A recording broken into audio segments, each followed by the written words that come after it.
Welcome to the Hmong Peeps Show, the one and only show that brings you ordinary people sharing extraordinary insights. Well, maybe. Here is your host, Chew Effin Lee. Good afternoon, folks. This is the Hmong Peeps Show. I am Chew. Welcome. This morning when I opened up my Facebook, I was shocked to see how many Hmong folks commented on that one video that I spoke about in the last episode, where the Hmong dude from Laos had this Hmong American guy by the hair, wielding a Hmong knife. I think most of you have seen that video by now, but it was interesting to see how many people had an opinion about it. And everybody has they're entitled to their own opinions and perspectives. There's been a lot of different stories that have come out about the whole situation. Again, I don't know what's true, what's not. I don't really care. But, and I'm not drawn into the whole drama. What I am drawn into is, seeing how, people handle or try to resolve those types of issues in Laos. In America, I'm sure it would have been handled maybe differently, maybe not to that extent. As I said in the previous episode, there are people, and just not Hmong people, who will go to the extreme and kill each other for in these type of situations. But what I also found interesting was how powerful social media is in our community. I saw a couple of videos from just ordinary Hmong people who decided to do a video commentary on what they saw, and then they had interesting perspectives.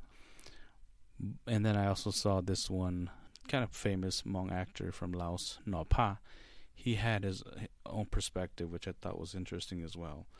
But one of the things that stood out was when we think about how these commentaries are coming out, it's suddenly becoming a Hmong American versus Hmong Blanc, Hmong from or that still lives in Laos, and it's somewhat creating a divide.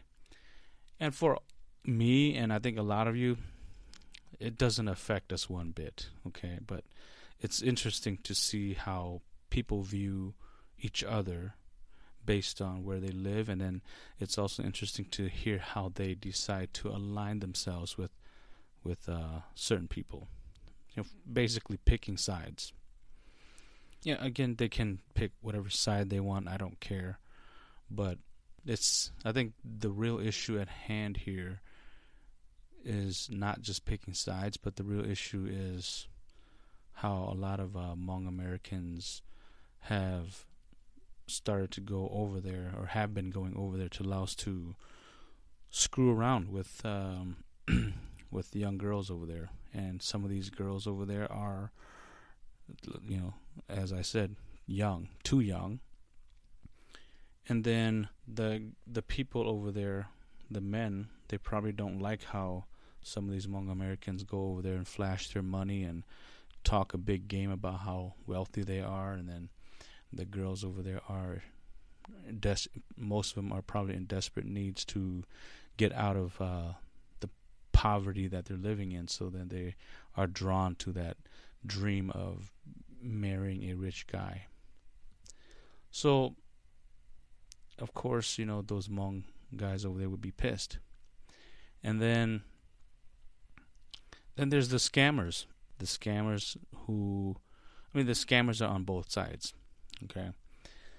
The scam from the Hmong American guys, the bad guys, they are there to flash their money to girls so that they can sleep with them, mess around with them, play with their hearts, things like that. And then on the flip side, the scammers that live there, they see Hmong Americans as a target for money, to scam them out of money. So I think it goes both ways. To me, I think I said it the last episode, it doesn't make sense why a Hmong guy would go over there to marry somebody, bring him to the States, and then have to take 10 steps backwards to, teach their new wife the customs and cultures of America. To me, it just doesn't make sense. But for some folks, they're willing to do that, so good for them, and I hope things work out for those couples. But I think a lot of you listening to me right now, we know some guy who went over there to marry someone, and the marriage failed, right? So I think the statistics is not very good for Hmong men going over there to marry young women, try to bring them here. I think the success rate is very low. But if that's what makes them happy and they want to take that risk, that's up to them. I don't like the idea, but right? All right. Anyway, I hope this whole situation gets resolved soon, so people can move on with their lives. And I'm gonna try to keep a close ear and eye out to see what's going on with that guy, because apparently he's not a bad guy. But again, that's just rumors. I don't know the facts. I don't know who he really is. Never met the guy. But yeah, we'll see how this turns out. Okay, so today I want to talk about doing readings for friends and families. When I first started doing this, I was very excited to do readings for my family and close friends. And the reason why I did that was because I wanted to help them out genuinely. And the other reason was to prove to them that I am, I'm not a fluke, that I am for real about what I see, what I feel. My sensitivity is real. But I had to learn the hard way, as the years went by, and I thought about and reflect back to those readings.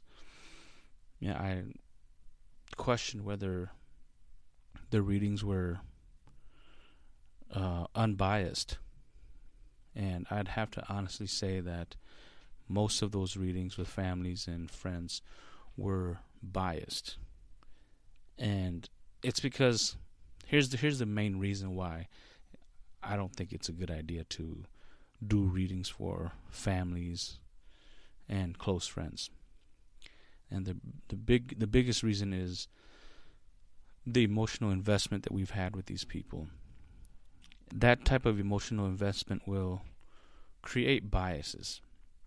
And what do I mean by bias? I'll give you an example, and hopefully it'll help you understand. So if I have a young brother, he's 20, and he's in a tough spot in his life right now. So as his older brother, as I look into a situation, there's part of me that feels like I have to play the big brother role and try to, guide him to the right direction, not spiritually, but just, I guess, rationally, and what I really want for him. And what I want for him is nothing but, a good future. So that emotional investment that I have in my youngest brother, it's going to clog my reading, because I might not be able to separate what Spirit is saying to me versus what I want for him. Now, I'm a person who don't really care what people do. I just want them to be the best at it. But when it comes to close friends and family, it's I still have the attitude, but then there's that emotional investment that comes into play. And it's tough to be neutral and be unbiased when I'm trying to provide readings for family and friends. And maybe you guys might, have encountered this issue as well. I don't know. But I know that, for example, shaman folks, they are kind of the opposite when they do shamanic rituals or ceremonies, because they are more doing those ceremonies within the family to help family members, which I think is pretty interesting. I don't know if there's any biases that come into play for them. I haven't really asked this question to any of them, but as a spiritual reader, for me, I know that it can be a challenge at times. And even with friends, you know, if I have a best friend, which I don't think I have a best friend, but I have a few good friends. You know, we've known each other for a long time, and I know their hot buttons. I know what makes them happy. I know what they want to hear versus what I, you know, versus saying things I know they're going to be upset about. So then I start to filter things out. And then again, when you're filtering, sometimes it could be due to having biases or having the emotional investment in that person that you're reading. So I would recommend this. If you have, you know, family or friends who want to come to you for a reading and you are not sure whether or not you can separate your emotional investment from the reading, I would, you know, suggest that you point that family member or that close friend to someone else who's spiritually gifted. Maybe you have another spiritually gifted friend that might be able to do the reading without any emotional investments or, you know, have any biases. And, you know, when family and friends come to me for a reading, if it's a simple question, it's not anything super duper serious, I don't mind doing it. But if it's about their future or what they should do with a certain situation, then, you know, I feel very uncomfortable doing the actual reading for them. So let me know if you guys have had these types of situations or encountered these situations, and let me know if you agree, disagree. Any type of feedback will be interesting for me to learn and know about as well. All right, folks.